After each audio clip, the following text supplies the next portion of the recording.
Hi friends, welcome to Priya's aari world. இன்னைக்கு கிளாஸ்ல நாம பார்க்க போறது striped button whole stitch. So இந்த ஸ்டிட்சை கொஞ்சம் கவனமா பாருங்க அப்பதான் புரியும். சோ ஃபர்ஸ்ட் ஒரு 3 லைன்ஸ் போட்டுட்டு நான் ஒரு செயின் கீழ இருந்து போட்டுட்டேன். நெக்ஸ்ட் மேல இருக்கிற ஃபர்ஸ்ட் லைன் கொண்டுட்டு போய் அந்த த்ரெட்டை அப்படியே கீழ கொண்டு வந்து கீழ ஒரு ஸ்டிட்ச் போட்டுட்டு அதுக்கு ஒரு லாக்னா சின்ன செயின் போடுவோம் அதுதான் லாக். நெக்ஸ்ட் பாருங்க மறுபடியும் சென்டர்ல இருக்கிற லைன்ல ஒரு செயின் போட்டுட்டு ஃபர்ஸ்ட்ல இருக்கிற லைன்ல ஒரு செயின் போட்டுட்டு அதை அப்படியே கீழ கொண்டுட்டு வந்து லாஸ்ட் லைன்ல முடிச்சிட்டு ஒரு லாக் பண்ணிடுறோம். ஓகேங்களா? உங்களுக்கு புரியலைனா மறுபடியும் பொறுமையா பாருங்க நல்லா புரியும். ஸோ சென்டரா இருக்கிற லைன்ல ஒரு செயின் போடுறோம். ஃபர்ஸ்ட்ல இருக்கிற லைன்ல ஒரு செயின் போடுறோம். அதை அப்படியே கொண்டு வந்து லாஸ்டா இருக்கிற லைன்ல ஒரு செயின் போடுறோம். அதை லாக் பண்ணிடுறோம்.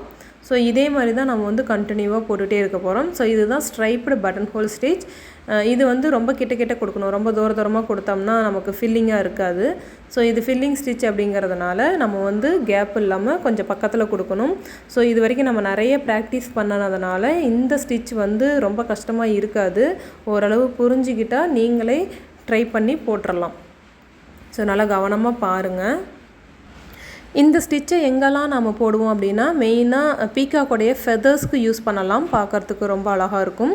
நெக்ஸ்ட்டு ஃப்ளவர்ஸ்க்கு யூஸ் பண்ணலாம். ஸோ உங்களுக்கு நான் இன்றைக்கி கொடுத்துருக்குற ஹோம்ஒர்க் ஒரு ஃப்ளவரில் எப்படி அப்ளை பண்ணணும் அப்படின்னு நான் உங்களுக்கு காட்டுறேன். நீங்கள் பாருங்கள் உங்களுக்கு அண்டர்ஸ்டாண்ட் ஆகிக்கும். ஸோ அதே மெத்தடில் தான் நம்ம பீகாக்கோடைய ஃபெதர்ஸ்க்கும் போடுவோம். ஸோ இங்கே பாருங்கள் நம்ம 3 லைன்ஸில் கரெக்டாக நம்ம எங்கே மார்க் பண்ணியிருக்கோமோ அதே இடத்துலையே கரெக்டாக ஸ்டிச் பண்ணிகிட்டே வரும். ஓகேங்களா? ஸோ இப்போ நான் கோடு போட்டதுனால உங்களுக்கு புரியலாம். ஆனால் இதே ஒரு ஷேப்பில் போடும்போது நமக்கு கண்டிப்பாக டவுட் வரும். ஸோ ஷேப்புங்கும் போது மேக்ஸிமம் நம்ம ஒரு லீஃப் பெட்டல்ஸ் இந்த மாதிரி ஃப்ளவரோடைய ஷேப்பில் போட்டு பார்த்தோம்னாவே மேக்ஸிமம் நமக்கு எல்லா ஷேப்லேயும் போட வந்துடும். ஸோ அதனால் உங்களுக்கு ஒரு ஃப்ளவரில் நான் உங்களுக்கு போட்டே காட்டிடுறேன். நீங்கள் அதை பார்த்துட்டு அண்டர்ஸ்டாண்ட் பண்ணிவிட்டு அதுக்கப்புறம் நீங்கள் வேறு ஏதாவது ஒரு டிசைனில் போட்டு பாருங்கள். ஸோ ஹோம்ஒர்க் கண்டிப்பாக பண்ணுங்கள், ஸ்கிப் பண்ணிடாதீங்க. ஸோ நம்ம எந்த அளவுக்கு ப்ராக்டிஸ் பண்ணுறோமோ அந்த அளவுக்கு தான் நமக்கு ஆரி வரும். ஸோ ஆரியை பொறுத்த வரைக்கும் கண்ணில் பார்த்துட்டு ஜஸ்ட் நம்ம ஸ்டிச்சை மட்டும் கற்றுக்கிட்டால் பத்தாது. ஸோ நிறைய ஒர்க் பண்ணி பார்க்கணும். நமக்கு எந்த அளவுக்கு ப்ராக்டிஸ் பண்ணுறோமோ அந்த அளவுக்கு தான் ஸ்பீடு வரும். அந்த அளவுக்கு நமக்கு ஃபினிஷிங் நீட்டாக கிடைக்கும். ஸோ இதுக்கு அவுட்லைன் கண்டிப்பாக கொடுக்கணும். ஸோ டபுள் சைடும் அவுட்லைன் கொடுத்துக்கலாம்.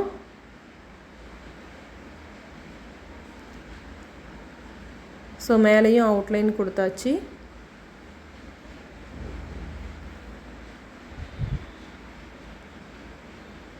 ஸோ அடுத்து நீங்கள் இதை எந்த ஷேப்பில் ப்ராக்டிஸ் பண்ணணுன்னா ஒரு ரவுண்ட் போட்டுக்கோங்க.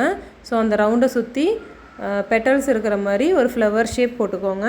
ஸோ இதில் நம்ம பிரிச்சுக்கணும். ஸோ பாதியாக பிரிச்சுட்டு அதுக்கப்புறம் தான் போடணும்.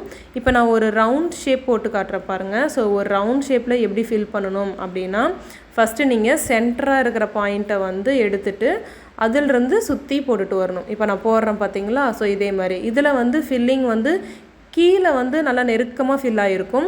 மேலே வரும்போது கொஞ்சம் கேப் இருக்கிற மாதிரி இருக்கும். ஏன்னா ரவுண்ட் ஷேப்பை பொறுத்த வரைக்கும் நமக்கு சின்ன ரவுண்டுக்குள்ளே உள்ளே இருக்கு இல்லையா அந்த ரவுண்டுக்குள்ளே தான் ஃபில்லிங் ரொம்ப நெருக்கமாக இருக்கும்.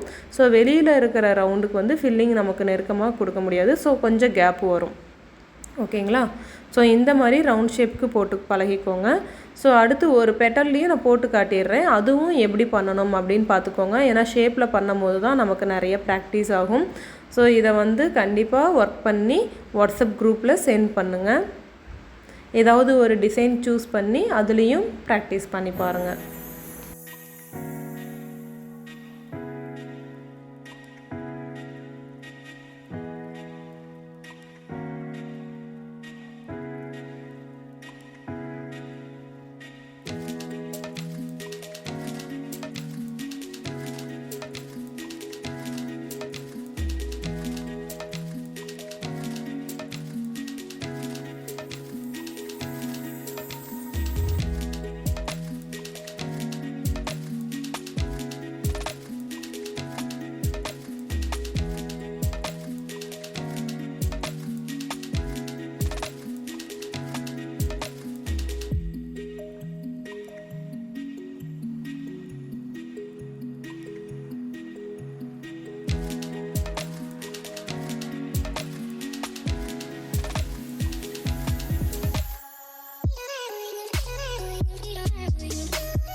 இந்த வீடியோ உங்களுக்கு புரிஞ்சிருக்குன்னு நினைக்கிறேன். Thank you friends.